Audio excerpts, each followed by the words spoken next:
അസ്സലാമു അലൈക്കും വറഹ്മത്തുള്ളാഹി വബറകാതുഹു. അൽഹംദുലില്ലാഹ് വസ്സലാത്തു വസ്സലാമു അലാ റസൂലില്ലാഹ് വഅലാ ആലിഹി വസഹ്ബിഹി അൽ-ഫായിസീന ബിറിളല്ലാഹി അമ്മാ ബഅദ്. സഹോദരങ്ങളെ, ഈസാ നബി അലൈഹിസ്സലാമുമായി ബന്ധപ്പെട്ട് സയ്യിദ് മുസ്തഫ പറഞ്ഞ ചില സംഗതികൾ കഴിഞ്ഞ എപ്പിസോഡിൽ നമ്മൾ പറഞ്ഞിരുന്നു. ഈസാ നബിയുമായി ബന്ധപ്പെട്ട് ഹദീസിലെ ചില പരാമർശങ്ങൾ ഇങ്ങനെയാണ്: യുൻസിലു ഈസാ ഇബ്നു മറിയമ ഹക്കമൻ അദിലൻ മുഖ്സിതൻ. ഈസാ ഇബ്നു മറിയം നീതിമാനായ ഒരു ഭരണാധികാരിയായാണ് ഇറങ്ങി വരിക. എന്നിട്ട് യഖ്തുലുൽ ഖിൻസീറ, അദ്ദേഹം പന്നിയെ കൊല്ലും.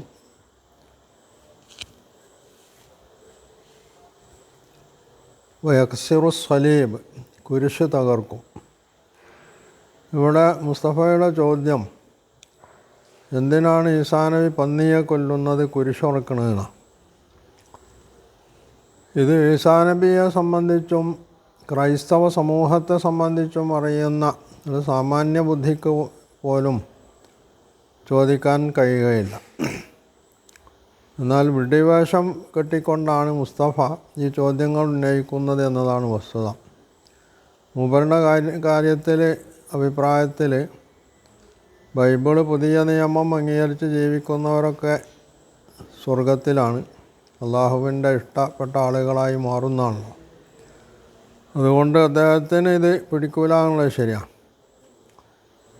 യഥാർത്ഥത്തിൽ ക്രൈസ്തവ സമൂഹം തങ്ങൾ ഈസാ നബിയുടെ, യേശുക്രിസ്തുവിൻ്റെ ആളുകളാണ് എന്ന് പറഞ്ഞുകൊണ്ട് അവർ പൂജിക്കുന്നത് ഒന്ന് യേശുവിനെ എന്നതുപോലെ കുരിശിനെ കൂടിയാണ്. രണ്ടാമത്തത്, ബൈബിൾ പഴയ നിയമത്തിൽ വളരെ വ്യക്തമായി നിരോധിച്ചതും ഈസാ നബി അലൈഹിസ്സലാം അംഗീകരിച്ചതുമായ സംഗതിയാണ് പന്നിമാംസം നിഷിദ്ധമാണെന്നുള്ളത്.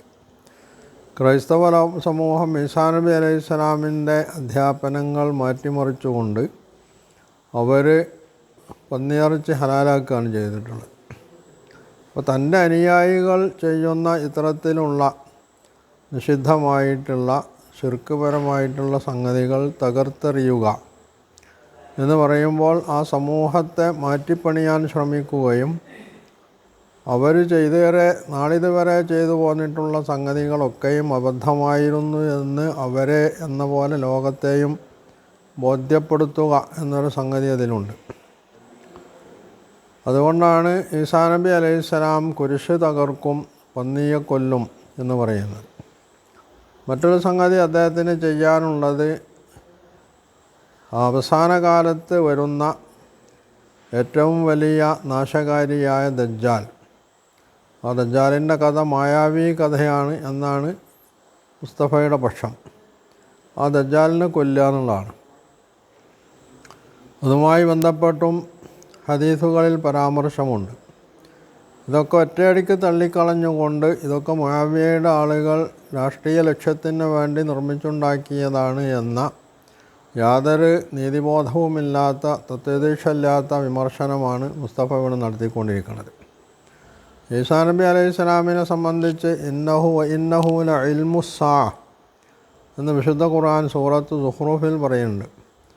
അദ്ദേഹം അന്ത്യഘട്ടത്തിൻ്റെ അടയാളമാണ്. വഇന്നഹു ലഇൽമുസ്സാഅത്തി വഇന്നഹു ഇൽമുൽ ലിസ്സാ എന്നാണ് അവിടെ പറഞ്ഞിട്ടുള്ളത്.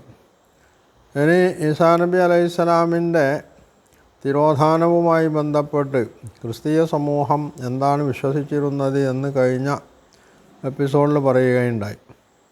ഖുർആൻ ഇതുമായി രണ്ട് സ്ഥലത്താണ് ഇതുമായി ബന്ധപ്പെട്ട് പരാമർശിച്ചിട്ടുള്ളത് എന്നും പറയുകയുണ്ടായി. ഇന്നി മുതവഫീക വറാഫിയുക ഇലയ്യ എന്നതാണ് ഒന്ന്. ഇവിടെ ഈസാ നബി അലൈഹിസ്സലാമിനോട് അള്ളാഹു നേരിട്ട് സംബോധന ചെയ്യുന്നതാണ്. യാ ഈസ, ഇത് ഖാലല്ലാഹു യാ ഈസ ഇന്നി മുതവഫീക വറാഫിയുക ഇലയ്യ, നിന്നെ ഞാൻ പൂർണ്ണമായി എടുക്കുകയും നിന്നെ എന്നിലേക്ക് ഉയർത്തുകയും ചെയ്യും. എന്തുകൊണ്ടാണ് റാഫിയുക ഇലയ്യ എന്നും റഫഅഹുല്ലാഹു ഇലൈഹി സൂറത്ത് നിസായിൽ അള്ളാഹു അദ്ദേഹത്തെ അവങ്കലേക്ക് ഉയർത്തി എന്നും പറയുന്നത് എന്ന ചോദ്യം വളരെ പ്രസക്തമാണ്.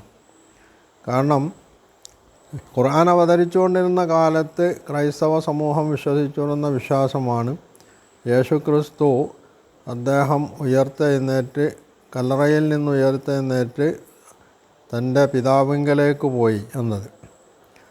അതിൽ ഖുർആൻ അദ്ദേഹം ദൈവപുത്രനാണെന്നും ദൈവം അള്ളാഹു യേശുവിൻ്റെ പിതാവാണെന്നും ഒക്കെയുള്ള വിശ്വാസങ്ങളെ ഖണ്ഡിച്ചപ്പോൾ വിശുദ്ധ ഖുർആൻ അവരുടെ ഈ വിശ്വാസത്തെ ഖണ്ഡിച്ചില്ല എന്ന് മാത്രമല്ല, അദ്ദേഹത്തിൻ്റെ തിരിച്ചുവരവിനെ ശരിവെക്കുന്ന രീതിയിലാണ് വിശുദ്ധ ഖുർആൻ പരാമർശിച്ചിട്ടുള്ളത് എന്നതാണ് വസ്തുത. ഇത് മറ്റൊരു പ്രവാചകനെ സംബന്ധിച്ചും നമ്മൾക്ക് കാണുക സാധ്യമല്ല. മറ്റുള്ളവരെ സംബന്ധിച്ചൊക്കെ പറഞ്ഞത് അവരെ മരിപ്പിക്കുക എന്ന അർത്ഥത്തിലാണ്. നബി സല്ലല്ലാഹു അലൈഹി വസല്ലമയോട് പോലും വിശുദ്ധ ഖുർആൻ പറഞ്ഞത് ഇന്നക മയ്യിത്തുൻ വ ഇന്നഹും മയ്യിത്തൂൻ, നീ മരിക്കും അവരും മരിക്കും. അഫ ഇമ്മിത്ത ഫഹുമുൽ ഖാലിദൂൻ, നീ മരിക്കുകയും അവർ ശാശ്വതരായിട്ട് വസിക്കും എന്നുമാണോ? മാ ജഅൽനാ ലി ബശരിൻ മിൻ ഖബ്ലിക്കൽ ഖുൽദ്, നിനക്ക് മുമ്പ് ഒരു മനുഷ്യനും നാം ഖുൽദ് ശാശ്വതീകത നൽകിയിട്ടില്ല എന്നാണ് വിശുദ്ധ ഖുർആൻ പറഞ്ഞത്. അപ്പോൾ അവിടെയൊക്കെ മൗത്ത് മരണം എന്ന പദമാണ് പ്രയോഗിച്ചതെങ്കിൽ ഈസാ നബിയുമായി ബന്ധപ്പെട്ടാണ് റാഫിയുക ഇലയ്യ എന്നും റഫഅഹുല്ലാഹു ഇലൈഹി എന്നും പറഞ്ഞിട്ടുള്ളത്. മാത്രമല്ല ഇവിടെ യഹൂദരുടെയും ക്രൈസ്തവരുടെയും ഒരു വിശ്വാസത്തെ, ഒരു വാദഗതിയെ ഖുർആൻ ഖണ്ഡിക്കുന്നുണ്ട്. അതെന്താണ്? യഹൂദർ പറഞ്ഞത് ഞങ്ങൾ യേശുവിനെ കുരിശിൽ തറച്ചു കൊന്നു എന്ന് പറഞ്ഞുകൊണ്ട് അവർ അഭിമാനം കൊള്ളുമ്പോൾ, ക്രിസ്ത്യാനികൾ വിശ്വസിക്കുന്നത് യേശുക്രിസ്തു മനുഷ്യരുടെ പാപങ്ങൾ ആദിപാപം വഹിച്ചുകൊണ്ട് അദ്ദേഹം കാൽവരി കുരിശിൽ ക്രൂശിതനായി എന്നാണ്. ഈ രണ്ട് വിശ്വാസത്തെയും നിരാകരിച്ചുകൊണ്ട് ഖുർആൻ പറഞ്ഞു വമാ ഖതലൂഹു വമാ സലബുഹു, അവർ അദ്ദേഹത്തെ വധിച്ചിട്ടുമില്ല ക്രൂശിച്ചിട്ടുമില്ല. അപ്പോൾ ജൂതന്മാരുടെയും ക്രിസ്ത്യാനികളുടെയും ഈ വിശ്വാസത്തെ നിരാകരിക്കുകയും അതിനെ തള്ളിപ്പറയുകയും ചെയ്ത ഖുർആൻ യേശു ക്രിസ്തു ഈസാ നബി അലൈഹിസ്സലാം ഉയർത്തെഴുന്നേറ്റ് ആകാശലോകത്തേക്ക് അല്ലെങ്കിൽ സ്വർഗത്തിലേക്ക് എടുക്കപ്പെട്ടു എന്ന, ഉയർത്തപ്പെട്ടു എന്നുള്ള വിശ്വാസം, ക്രൈസ്തവ വിശ്വാസം, അത് ശരിവെക്കുന്ന രീതിയിൽ തുടർന്ന് ഖുർആൻ പറഞ്ഞത് ബൽ എന്നല്ല, റഫഅഹുല്ലാഹു ഇലൈഹി, അള്ളാഹു അദ്ദേഹത്തെ അവങ്കലേക്ക് ഉയർത്തി എന്നാണ്. ഈ ഉയർത്തൽ കേവലം സ്ഥാനമാനങ്ങൾ, അള്ളാഹു സജ്ജനങ്ങൾക്ക് പ്രവാചകന്മാർക്കൊക്കെ നൽകുന്ന സ്ഥാനമാനങ്ങൾ ഉയർത്തുക എന്നതായിരുന്നുവെങ്കിൽ ഇദ്രീസ് നബി അലൈഹിസ്സലാമിനെ സംബന്ധിച്ച് പറഞ്ഞതുപോലെ അവിടെ റഫഅഹു മക്കാനൻ അലിയ്യ എന്ന് പറഞ്ഞാൽ മതി. എന്ന് മാത്രമല്ല ഇവിടെ സ്ഥാനമുയർത്തുക എന്ന പരാമർശത്തിന് യാതൊരു പ്രസക്തിയുമില്ല. കാരണം ഒരു മനുഷ്യനെ കൊല്ലുക, ക്രൂശിക്കുക അല്ലെങ്കിൽ ക്രൂശിച്ചു കൊല്ലുക, ഈ വാദഗതിയെ ഖണ്ഡിച്ചുകൊണ്ട് നമ്മൾ അദ്ദേഹത്തിന് ഉയർന്ന സ്ഥാനം നൽകിയിരിക്കുന്നു എന്ന് പറയുന്നത് യുക്തിസഹമല്ല എന്നതാണ് വസ്തുത. അതുകൊണ്ട് തന്നെ യുക്തിസഹമല്ലാത്ത ഇത്തരം ഒരു പ്രയോഗം വിശുദ്ധ ഖുർആനിൽ നമ്മൾക്ക് കാണാൻ കഴിയില്ല. അതുകൊണ്ടാണ് ഈ ആയത്തിൻ്റെ ചുവട് പിടിച്ചുകൊണ്ട് നബി സല്ലല്ലാഹു അലൈഹി വസല്ലം ഈസാ നബി അലൈഹിസ്സലാമിൻ്റെ പുനരാഗമനത്തെ സംബന്ധിച്ച് പറഞ്ഞിട്ടുള്ളത്. ഇവിടെ ഖുൽദ് സൂറത്ത് അംബിയായിലെ വമാ ജഅൽനാ ലി ബശരിൻ മിൻ ഖബ്ലിക്കൽ ഖുൽദ്, ഇത് ഉയർത്തിപ്പിടിച്ചുകൊണ്ടാണ് ഈസാ നബി അലൈഹിസ്സലാമിന് ശാശ്വതീകത നൽകിയിട്ടില്ല എന്ന് മുസ്തഫ പറയുന്നത്. എന്നാൽ ഇവിടെ ആരും തന്നെ അതിനൊരു വാദം ഉന്നയിച്ചിട്ടില്ല. ഈസാ നബി അലൈഹിസ്സലാം തിരിച്ചു വന്നാൽ അദ്ദേഹം ലോകത്ത് ഇസ്ലാമിൻ്റെ നബി സല്ലല്ലാഹു അലൈഹി വസല്ലമയുടെ ശരീഅത്ത് അനുസരിച്ച് കാര്യങ്ങൾ കൈയാളുകയും ഭരണം നടത്തുകയും തുടർന്ന് അദ്ദേഹം മരിക്കുകയും ചെയ്യുന്നുള്ള തന്നെയാണ് മുസ്ലിങ്ങളുടെ വിശ്വാസവും. അങ്ങനെ തന്നെയാണ് ഹദീസിലും കാണാൻ കഴിയുക.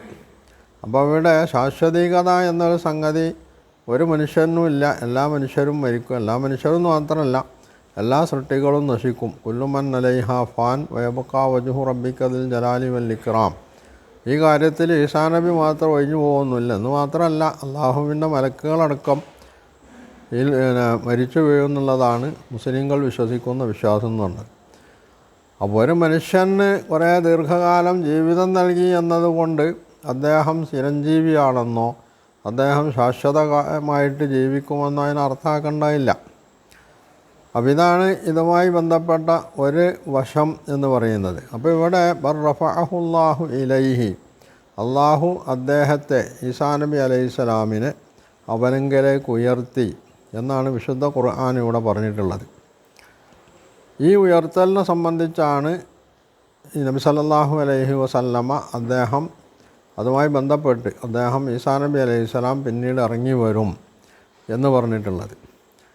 ഇവിടെ എന്താണ് ഈ മുആവിയയുടെ ആളുകൾക്ക് ഭരണം നിലനിർത്താൻ, ഭരണം പിടിച്ചെടുക്കാനും അത് നിലനിർത്താനും, അതും ഉമവികൾ എന്ന് പറയുന്നത് ഹിജറ 132 അവരുടെ കാലം കഴിഞ്ഞു.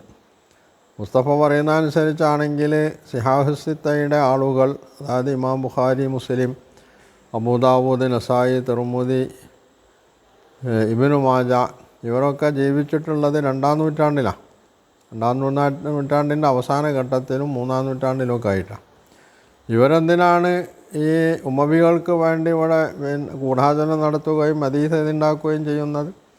അല്ലെങ്കിൽ ഒരാൾക്ക് ഭരണം നിലനിർത്താനും പിടിച്ചെടുക്കാനും ഇങ്ങനെ ഒരു ഹദീസ് ഉണ്ടാക്കേണ്ടതുണ്ടോ? അപ്പോൾ അവസാന കാലത്ത് സംഭവിക്കുന്ന ഒരു സംഭവത്തെ ഇവിടെ ഖുർആൻ എടുത്ത് പറയുന്നതിന് സൂചന നൽകുന്നത് നബി സല്ലല്ലാഹു അലൈഹി വസല്ലം അതൊന്നുകൂടി വ്യക്തമാക്കുന്നു എന്നതാണ് ഇതിനുള്ള വശം എന്ന് പറയുന്നത്. ഈ വശത്തെയാണ് യഥാർത്ഥത്തിൽ മുസ്തഫ നിരാകരിക്കുകയും തള്ളിപ്പറയുകയും ചെയ്യുന്നത്. പിന്നുള്ളത് മുസ്ലിം പണ്ഡിതന്മാർക്ക് ചിലർക്ക് അങ്ങനെ അഭിപ്രായമില്ല എന്നതാണ്. ഇവിടെ ഹദീസ് പ്രമാണമല്ല, ഇജ്മാഅ് പ്രമാണമല്ല, ഖിയാസ് പ്രമാണമല്ല എന്നൊക്കെ പറയുന്ന മുസ്തഫയ്ക്ക് എങ്ങനെയാണ് ഏതാനും ചില പണ്ഡിതന്മാരുടെ അഭിപ്രായങ്ങൾ പ്രമാണമായി തീരാം? അത് മാത്രമല്ല, ഈ പണ്ഡിതന്മാർ എല്ലാവരും തന്നെ ഈ ഹദീസ് തള്ളിക്കളഞ്ഞിട്ടുണ്ടോ എന്ന് പരിശോധിച്ചാൽ അവരിൽ പലരും ഈ ഹദീസ് അംഗീകരിച്ചുകൊണ്ട് തന്നെ ഈസാ നബി മരിച്ചിട്ടുണ്ട് എന്ന് പറയുമ്പോൾ പോലും അദ്ദേഹം പിന്നീട് വരും എന്ന് കാഴ്ചപ്പാടുള്ളവർ ഈ കൂട്ടത്തിലുണ്ട് എന്നുള്ളത്. എന്നുള്ള ഒറ്റപ്പെട്ട അഭിപ്രായങ്ങളെ ഉയർത്തിപ്പിടിച്ചുകൊണ്ട് ഇസ്ലാമിക സമൂഹം പൊതുവിൽ അംഗീകരിച്ചിട്ടുള്ള അഭിപ്രായത്തെ നിരാകരിക്കുകയും അതോടൊപ്പം തന്നെ ഹദീസുകളെ തള്ളിപ്പറയുകയും ചെയ്യുന്ന പ്രവണതയാണ് യഥാർത്ഥത്തിൽ മുസ്തഫ മുന്നോട്ട് വെക്കുന്നത് എന്നതാണ് വസ്തുത.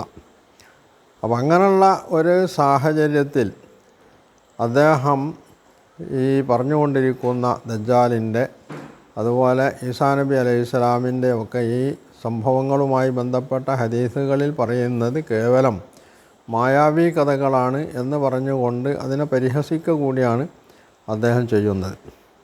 തൻ്റെ വാദഗതികൾക്ക് വിശുദ്ധ ഖുർആനിൽ നിന്ന് ഖണ്ഡിതമായിട്ടുള്ളൊരു തെളിവ് ധരിക്കാൻ അദ്ദേഹത്തിന് കഴിയുമെന്ന് ചോദിച്ചാൽ അത് കഴിയുകയില്ല എന്നതാണ് വസ്തുത. അത് മാത്രമല്ല, അദ്ദേഹം പറയുന്നതിന് നേർവിപരീതമാണ്. ബുദ്ധിപരമായി അദ്ദേഹം തന്നെ പലപ്പോഴും ചോദിക്കുന്നൊരു ചോദ്യമാണ്, ഇസ്ലാമികമായിട്ട് യുക്തിപരമായിട്ട് ഇതെങ്ങനെ തെളിയിക്കാൻ കഴിയുമെന്ന് പലതിനെ സംബന്ധിച്ചും അദ്ദേഹം ചോദിക്കാറുണ്ട്. അപ്പോൾ ഇവിടെ കൊന്നിട്ടില്ല, ക്രൂശിച്ചിട്ടുമില്ല എന്ന് പറഞ്ഞതിന് ശേഷം അദ്ദേഹത്തിൻ്റെ സ്ഥാനമുയർത്തി എന്ന് പറയുന്നതിൽ എന്ത് യുക്തിയാണുള്ളത്? അത് വ്യക്തമാക്കേണ്ടത് അദ്ദേഹമാണ്. അപ്പോൾ യുക്തിവിരുദ്ധമായിട്ടുള്ള ഒരഭിപ്രായം പറഞ്ഞുകൊണ്ടാണ്, അത് മുമ്പോട്ട് വെച്ചുകൊണ്ടാണ് അദ്ദേഹം ഈ ഹദീസുകളെയൊക്കെ തള്ളിപ്പറയുന്നത് എന്നതാണ് വസ്തുത. എന്നല്ലാതെ അദ്ദേഹത്തിൻ്റെ ഈ വാദഗതിയിൽ യാതൊരു കഴമ്പുമില്ല എന്നത് ഏതൊരു സാമാന്യ ബുദ്ധിക്കും മനസ്സിലാക്കാൻ കഴിയുന്ന കാര്യമാണ്.